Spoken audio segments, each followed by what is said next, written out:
Hey guys, today's talk is about fear, what that means, how it presents in children and ourselves, and what we can learn from it and what we can do about it, all right? If you guys are new to the channel, my name is Sensei Frangella. I run a martial arts studio out here in Queen Creek, Arizona. And what I'm doing this and why I'm doing this is, as a parent myself, I found that a lot of the skills and drills that we've taught in classes, a lot of the life skills and the developmental skills have translated to being a parent very, very well and have helped out my daughter very well. And she now trains martial arts too. But even before that, a lot of what I've been teaching for all my life was just a part of my parenting toolbox. And I wanted to share these with you guys, whether you're a parent of a martial artist or you're just a parent in general, you're not a parent and you want to have some good life skills for yourself. If you're an athlete, you can take a lot from these. So my whole point of these videos isn't to sell you on karate or to make you do karate, to make you sign up here in my karate studio, as I don't even care where you live, right? You can be across the country. This is just to help you guys out there and to give you some of the great tools and tricks that we've taught here for years and years and years, and we'll continue to teach for years and years and years. So let's get to it, all right? I've got an actual definition I want to pull out because I don't like just giving you guys random things and nonsense. I want these to be tactical and actual, okay? So the definition of fear as a noun is a feeling of anxiety concerning the outcome of something or the safety and well-being of someone. And then here's the next description, next definition: the likelihood of something unwelcome happening. So let's break that down really fast. Well, let me look up anxiety. Actually, I have it pulled up really quick because the first definition is kind of talk about anxiety. So what anxiety is, as a noun, is a feeling of worry, nervousness, or unease, typically about an imminent event or something with an uncertain outcome. So let's use that final definition there for the start of this talk, okay? A feeling of unease for an uncertain outcome. Well, I'm an adult and I've been through a lot of life. And if you're watching this and you're a child, you might not have had many life experiences yet, but I bet if you're old enough to be on YouTube and scrolling through the webs, you've had a couple, and you can probably think of that. And adults up there, I bet you can think of a bajillion times that you've been uneasy, uncomfortable, or you've had an uncertain outcome. I mean, realistically, can have that uncertain outcome every day because there's so many possibilities in the world that, I mean, an asteroid can hit right now, lightning can hit right now, you know, like crazy things can happen, and it's not completely unheard of. So there's that uncertainty just built in to life itself. Life itself is chaotic and hectic and uncertain. And we as people typically like to lock onto things like habits and patterns and our own little rituals that make us gain some sense of calm about the world. But the big picture and the end of the story is that it's not always guaranteed what's going to happen. So for us to have fear because we're just uncertain of the outcome is kind of silly. Because in that regard, if we took that literally, then we should be afraid every second of every day about everything that happens. So that I don't think is a healthy way to go about it, right? I think that's a very just poor outlook on life, a very scared and timid way to go about life. And you know, you might be listening and being like, well, Sensei, that's some legitimate fears that I have. I get afraid every time I get in the car. And you know, I'm not saying that makes you a terrible person or anything like that, but I do want to say that I think that there's a better way than that, okay? I do believe personally, and this is just, I'm not a doctor, I can't tell you anything more, and this isn't me giving you you know, the end-all, be-all of this is how it must be. I'm just some guy talking, really, okay? And if you choose to listen to me, great. If you choose not to, then great. There's many other people out there that are much smarter than me that'll give you information on this and hopefully lead you in what I feel like is the right direction. So let's backtrack, okay? Fear and anxiety. Fears are going to come up every day in every regard if we allow them to. So let's talk about how that presents in ourselves and how we might kind of be aware that we are feeling fear, how we are feeling afraid, or that nervousness. So for me, when I get afraid of something, when I have that initial fear, I get little butterflies, and I might have an elevated heart rate, right? I might be able to lock into that physical reaction, and I go, oh geez, my heart rate's going up a little bit, I must be a little nervous.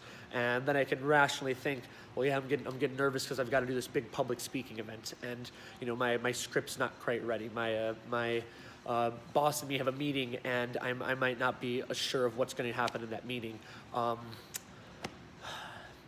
I might be going, for me personally, to teach this really big seminar, this really important class for a really important event, or I really want to make sure that these students gain enough knowledge to be prepared for their upcoming event or their upcoming tournament or their upcoming exam. And that'll honestly give me some anxiety, because then it's not under my control completely, and I have to go, man, I hope these kids today really want to put in the work, and they really listen to what I'm trying to teach them and show them. And that's going to give me a little anxiety, a little fear of the outcome. So that's just part of being human, right? Now, how that presents as a kid is a little different, because children can't articulate their emotions. They can't, not 100%, right? But just in a general rule of thumb, they have a harder time verbalizing what those emotions are, because when they feel their heart rate go up and their hearts start to beat, and they feel that kind of jittery, and they kind of start looking around. They don't know what that means yet. They don't really know to lock onto it. They just know they feel weird, and typically kids just react. And those initial reactions off of kids could present in stubbornness, even anger and frustration, because they don't know why they feel like that. They don't know what they feel. They don't quite even know what happiness and sadness feel like yet. They're still kind of developing that sense of emotional awareness. So when a child has a spat of being stubborn, or they might get angry or frustrated, they maybe even get mean. Another way is just what's the word for it? Where they get they just kind of standoffish. So for a martial artist, how it presents is I'll give you a scenario, and this is really common and happens probably every 6 weeks, because that's when we have a tip test, is our in-house testing comes up. And how it works, just a really brief explanation, not for anybody out there. If you do martial arts, great. If you don't, great. And this is just how we do it, so nothing wrong, nothing right about it. But we have a 6 to 8 week period where we're learning curriculum. We're learning different techniques, and we're learning different basics, and we're learning different forms and kata. And at the end of that 6 to 8 weeks, we test on it in front of the instructors, one at a time.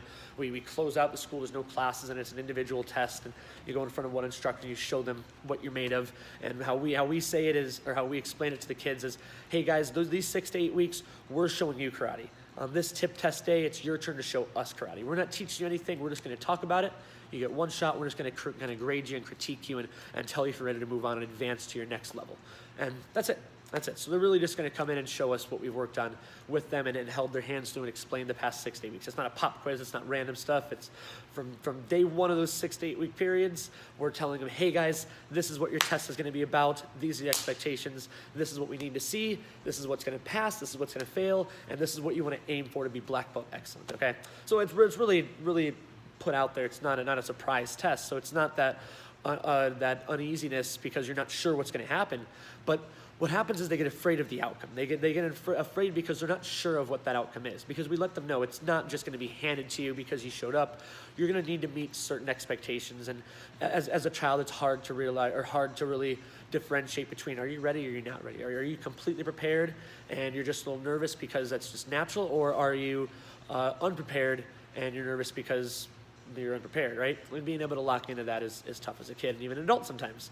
So how that presents in a kid in our studio here, at least what I've seen, is the fear comes out in class. Because when we go to that curriculum portion of our class, because it's broken up into different sections in our lesson plans and our material review lines and all of that, and we get to the material part of class and the kids will start goofing around. Because instead of watching the material and learning it with us and trying to work on it, and then coming to terms with the fact that they might not know it as well as they should, and asking questions appropriately, or maybe just sitting there and when their friend talks to them and tries to blabber about what they had for lunch that day or whatever it is, that they have to say, hang on, I really need to focus and practice on this so I get better at it for my test, and I got to see what I'm doing wrong, and maybe I need to ask, and maybe I need to find a new partner, and all that. And instead, they kind of revert back to this childish behavior of going, I'm just going to goof off instead. Not because they're bad kids, not because they're just goofy kids, but because I believe it's a fear of that test. I believe it's the fear and the anxiety of what the outcome's going to be. And that's how it presents in children, right? There's more ways too. It can present in the, my favorite, it gets up to testing week, and then I get these couple of kids all the time that they tell me they want to quit, or their parents come and they say, yeah, Johnny wants to quit. And I go, oh my goodness, why? Johnny's been a student for years. He does great in class. He's made all these different accolades and all these achievements. He looks like he has fun every time. I've never seen him have a bad class or have a class where he's not smiling, like beaming ear to ear. What's going on? And then the parent says, oh, he just says he wants to try something new. Says he's got kind of bored of it. And then I look at him and I go, I don't know if that's quite the case. And I recommend having a meeting with me and Johnny and the parents. So I get to talk to Johnny, and 9 times out of 10 when I'm talking to Johnny there and I say, Johnny, what's going on? I heard from mom and dad you're not having fun with karate. Is that true? It looks like you have fun in class. What's the deal? What happened? Did someone hurt you? Is there someone being mean to you? And Johnny goes, no, nothing like that. I don't know. I just want to try something new. And then I go, okay, that's fine, Johnny. You know, trying something new is great. It's part of growing up. You should try as many things as you can, and you should try and experience as many things as you can. But I want to make sure that you're not leaving for the wrong reason. I don't want you to quit and give up because of a certain emotion. So is there anything else that's going on that maybe is making you feel kind of bored?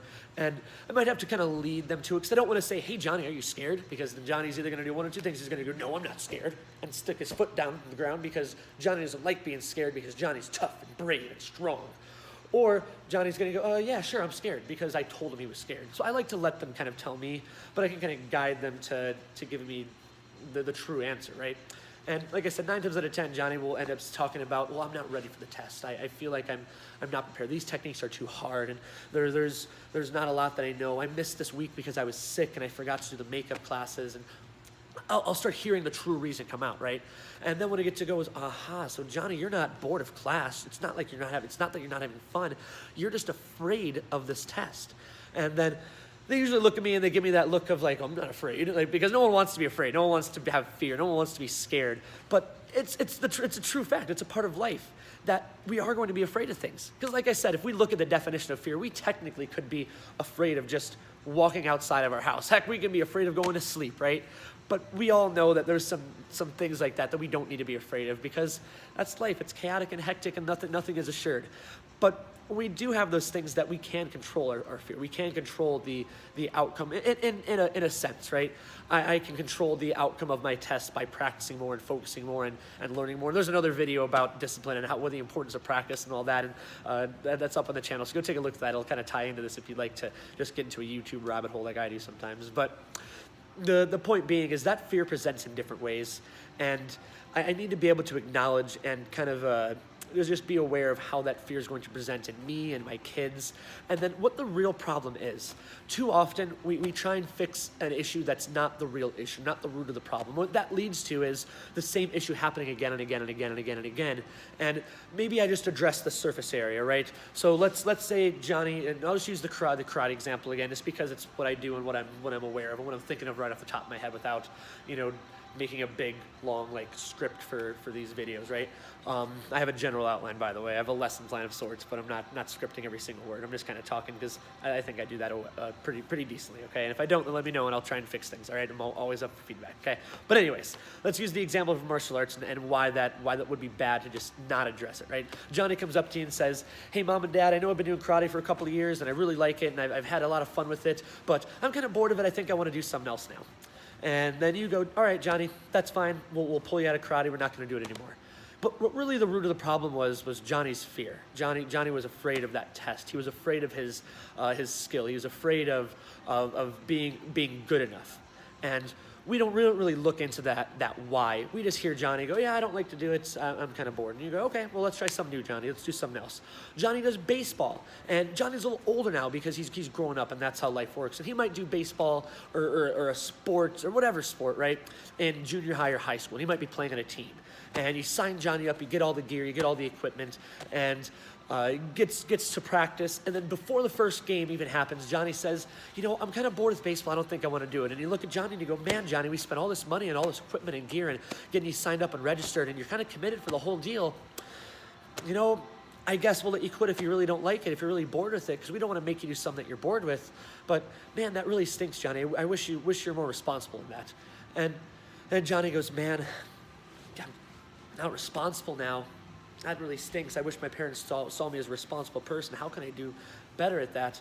Well, I'll try maybe a different club sport since I'm already in high school, already in junior high, and maybe another team sport might be better for me. That might fit me because Johnny, I'm Johnny, and I want to do something, but I don't know what it is yet. And we let them quit because they're afraid of that game. They're afraid of that performance. And now you're getting a little frustrated as the parents because you're seeing a trend here. And then the next sport you sign Johnny up for, he does the same thing, rinse, wash, repeat, right? He gets the gear, gets into practices, might do a game or two and realize it's really scary and he's really nervous about it, he's really afraid of it. And then he comes to you again and says, Mom, Dad, I'm really bored with soccer. I really just don't like it. I don't have any fun anymore. And I think I want to drop out and try something else. And then you as a parent go, Johnny, we did this already with martial arts, with baseball, and you're not going to stick with anything. I don't know if I'm going to put you in another sport because I don't trust you to follow through with your commitments because you're not responsible. So now Johnny's sitting there going, man, I'm just not a responsible person, I guess. How do I get better at that? How do I be more responsible? And it's really tough for Johnny to kind of to learn those emotions and learn those skills when it's not really the responsibility that's an issue. It's the fear he needs to learn how to work past. The conversation instead should be, well, Johnny, why are we bored? It looks like you have fun. What's the issue? What's making you not have fun with it? And I feel like so many people just won't dig deeper, either in their own emotions. When I feel fear, when I feel afraid of something, I need to look at why I don't feel afraid. Like I said, I do a lot of public speaking, right? It's just kind of nature of my job and what I do as a instructor and everything. And I don't really count class and teaching as public speaking, but there are a lot of other opportunities I get that I'm speaking in front of a group and talking to other adults, not just kids. And I teach adults too, but that's different again. And I get nervous sometimes. Almost all the time with that. It's just natural, I think, just being in a group of people. It's, number one biggest fear across adults in America, at least I think, but maybe everywhere. And I don't know how accurate or recent that study is, but it's public speaking and being in front of people. So I get those nerves, and I have to look at that nerves when I start feeling that, the day or two before, the week of, and I go, well, am I feeling these nerves because, am I afraid because I'm unprepared? Or am I afraid because that's just how it's going to be? And when I can look at that, and sometimes I go, man, I'm just really not prepared for this. And then I know to buckle down, to review my script, to review my speech and everything that I'm doing. And then once I put in the work and I feel prepared, I still have those nerves, but heck, I feel a lot better. And each time I do that, and I go through that process, I'm not as nervous. It kind of shrinks because it's just a natural feeling. I'm used to it, but I think it's always going to be there a little bit no matter what. So just to end this video, not keep you guys forever, fear is natural and fear is okay. How fear presents in myself and in others, especially children, is way different than what I think fear looks like. When I think of fear, I think of scary movies. But that's not always fear. That's not always anxiety. It presents in different ways, and I've got to be able to lock into what the true cause of the problem is. If I never look at the true cause of the problem and I only address the surface area, then those problems are going to keep coming back up and back up and back up. But when I can drill down to the core and I can address the problem there, now all of a sudden nothing else is going to matter because we've addressed the fear, we've worked past the fear, we've gotten tools to not be afraid or to not be nervous or to not be anxious or to not be, this works with other emotions too, to not be sad, to not be uneasy and uncomfortable or whatever it is, right? So that's my video for today, you guys. I hope you enjoyed it. I hope you liked it. If you do, make sure you like and subscribe to the channel, just like every other YouTube person says.